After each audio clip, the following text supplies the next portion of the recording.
Assalamualaikum warahmatullahi wabarakatuh. Perkenalkan, nama saya Agustin Mentali. Dalam video kali ini saya akan membawakan materi tentang metode penugasan. Video ini semata-mata dibuat untuk memenuhi tugas mata kuliah Teknik Riset Operasional oleh dosen pengampu yang saya sebut nama beliau Ibu Yolanda Yunus, Eskom Mkom. Oke, langsung saja ke materi.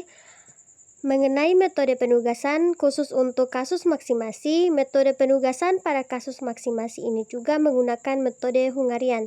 Dalam kasus maksimasi, ada dua macam. Yang pertama, kalau jumlah baris sama dengan jumlah kolomnya, itu artinya adalah kasus maksimasi yang normal. Nah, ada lagi kasus maksimasi yang tidak normal. Seperti apa itu? Yaitu seperti jumlah barisnya yang tidak sama dengan jumlah kolomnya. Nah, kalau tidak sama jumlah baris dan jumlah kolomnya beda, maka kita bisa menggunakan cara kita menambahkan variabel dummy agar jumlah baris, jumlah kolomnya itu menjadi sama.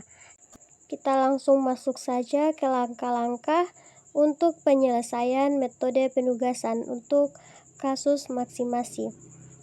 Yang pertama, kita buat dulu tabelnya dari soal yang sudah ada. Kita buat tabelnya, kemudian yang kedua kita melihat dari setiap baris itu lihat nilai maksimumnya pada setiap baris. Nah, setelah kita mendapatkan nilai maksimumnya pada setiap baris, maka nilai maksimum itu kita kurangkan pada nilai-nilai dari masing-masing baris. Nah, setelah kita kurangkan, kita harus lihat kalau hasilnya menjadi negatif, maka tetap kita tulis positif. Karena itu adalah selisih, jadi kita tetap tuliskan positif. Nah, yang ketiga, dengan meminimumkan opportunity loss akan memaksimalkan total kontribusi. Keuntungan tabel opportunity loss diperoleh dengan penggunaan seluruh elemen-elemen dalam setiap kolom elemen terkecil dan kolom tersebut. Yang keempat, kalau kita sudah mengurangkan barisnya dan mengurangkan kolom pada masing-masing kolom, maka langkah selanjutnya adalah kita melihat angka 0 terbanyak, baru kita coret secara horizontal atau secara vertikal. Kalau sudah dicoret, terus dilihat yang tidak dicoretnya itu nilai yang paling kecil. Nah, nilai yang paling kecil itu baru kita kurangkan pada bagian yang tidak tercoret. Sedangkan yang bersilangan baru kita jumlahkan nilai terkecil. Nah, kita langsung saja ke soal. Misalkan ada terdapat 5 karyawan, katakanlah itu A, B, C, D, dan E. Keuntungan perusahaan itu ada keuntungan 1, 2, 3, 4, dan 5. Nah, pertanyaannya adalah kita tentukan sepenugasan setiap karyawan ke masing-masing pekerjaannya dengan keuntungan maksimum diperoleh dengan pekerjaan maksimum yang diperoleh dari suatu perusahaan. Jadi 1, 2, 3, 4, dan 5 itu adalah pekerjaan. Nah, langsung saja kita masuk ke langkah yang pertama, yaitu kita membuat tabel opportunity-nya. Berarti tabelnya sama saja seperti tabel soal gitu ya.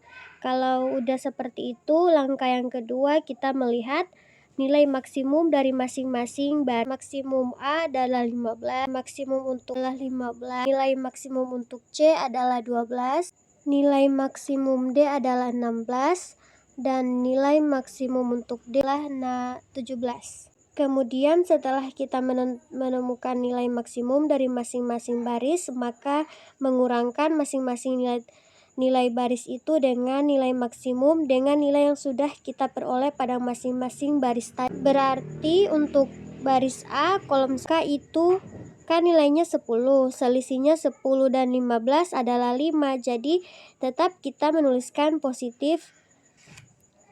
12 dan 15 itu selisihnya 3, kemudian 10 dan 15 selisihnya 8, dan 15 selisihnya 17 dengan 15 adalah selisihnya 0. Begitu juga berlaku untuk baris B, C, D, dan E. Berarti ini 1, 5, 6, 0, 2. Untuk baris C 3, 4, 5, 4, 0. Baris D 3, 1, 8, 0, 5. Untuk baris E maka ini menjadi 7, 4, 3, 6, dan 0. Langkah selanjutnya adalah kita mencari nilai minimumnya pada masing-masing kolom. Jadi kalau tadi barisnya adalah kita mencari nilai pada masing-masing baris. Untuk kolom kita mencari nilai minimum untuk masing-masing kolomnya. Berarti untuk yang kolom 1 nilai minimumnya adalah 0, 2 adalah 1, kolom 3 adalah 3, kolom 4 adalah 0, dan kolom 5 adalah 0 juga. Kemudian sama seperti tadi, kita mengurangkan nilai pada masing-masing kolom itu dengan nilai minimum pada masing-masing kolomnya. Berarti menjadi 5 dikurangi 1 adalah 4, 1 dikurangi 1 adalah 0, 3 dikurangi 1 adalah 2, 3 dikurangi 1 adalah 2, dan 7 dikurangi 1 adalah 6. Begitu juga untuk 2, 3, 4, dan 5. Nah, begitu juga untuk kolom selanjutnya. Ada 2, 4, 3, 0, 3, 3, 2, 3, 2, 5, 0. Kolom 4, 7, 0, 4, 0, 6.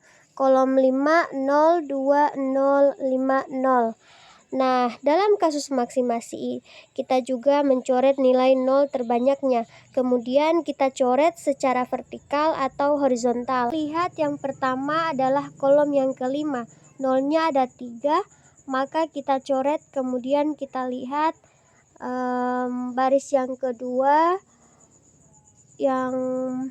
Baris yang kedua 0-nya ada 2, boleh kita coret. Baris ke D juga 0-nya ada 2, dan baris ke E juga 0-nya ada 2. Nah, kalau sudah seperti ini, kita bisa lihat yang terkecil dan yang tidak tercoret baik itu secara vertikal atau horizontal, berarti nilai terkecilnya adalah 2. Nah, baru kita bisa kurangkan dengan yang tidak tercoret. Kita kurangkan dengan 2, sedangkan yang tercoret tidak usah kita apa-apakan, dan yang berpotongan itu kita jumlahkan dengan nilai terkecilnya. Nilai terkecilnya itu adalah 2, maka menjadi 4 kurang 2 adalah 2. 2 dikurangi 2 adalah 0. Kurang 2 adalah 0. 7 kurang 2 adalah 5. Dan yang B nilainya tetap. Yang B 2. Ini adalah perpotongan, berarti kita tambahkan 2 tambah 2 berarti 4. Berarti ini kita kurangkan, dan yang D tetap karena tidak ada perpotongan, dan kolom 5 kita tambahkan 2. Sedangkan yang E kita tetap sedangkan yang kolom 5 kita tambahkan dengan angka 2. Nah, jadi seperti ini kita boleh coret lagi nilai 0 yang terbanyak. Nah, kalau kita lihat seperti ini sudah maksimal atau tidak, solusi yang sudah optimal atau belum.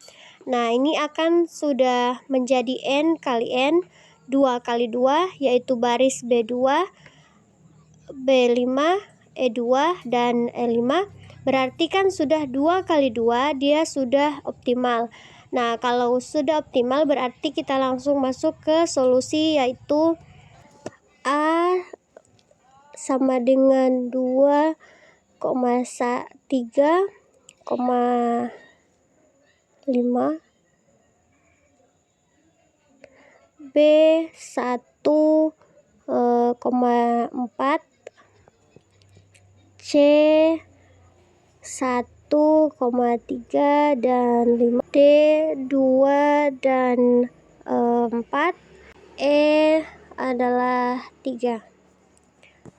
Nah, kita lihat untuk yang E adalah 3, berarti yang ini tidak mungkin dicoret A. Yang C juga tidak mungkin 3 ya. Itu berarti sekarang kemungkinannya yang A itu bisa 2 atau 5. Yang B bisa 1 dan 4. Dan yang C bisa 1 dan 5. Yang D bisa 2 dan 4. Yang E bisa 3. Kalau seperti ini, solusinya adalah solusi majemuk. Bisa jadi kombinasi antara dua solusi, maka dari itu berarti solusinya arti A bisa di 2 dan 5, dikatakanlah A itu 2 dan A itu di sini 5. Nah, kalau sudah ditulis A5, jadi kalau ada sudah 2 berarti 5-nya yang di sini dicoret, dan yang ini nggak mungkin ada lagi 2. Berarti yang D adalah 4.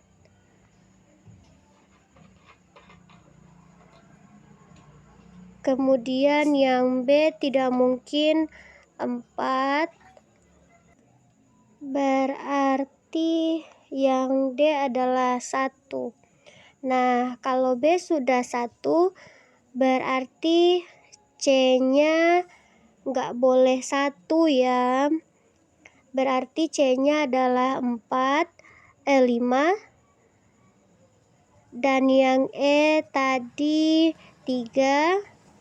Jadi solusinya menjadi A adalah 11.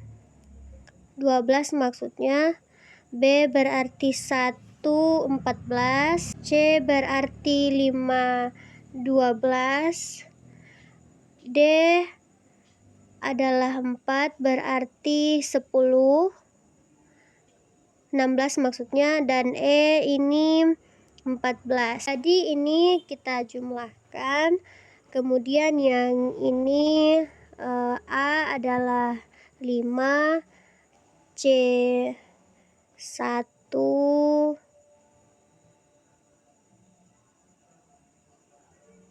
B 4, dan yang E 3, dan yang D 2. Maka solusinya yang ini menjadi A15,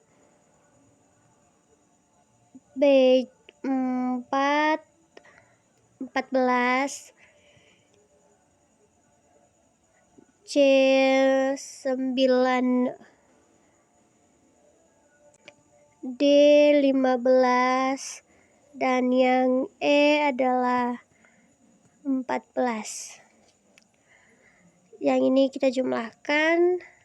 Di sini berarti 12 tambah 14 tambah 12 tambah 16 tambah 14 berarti 68.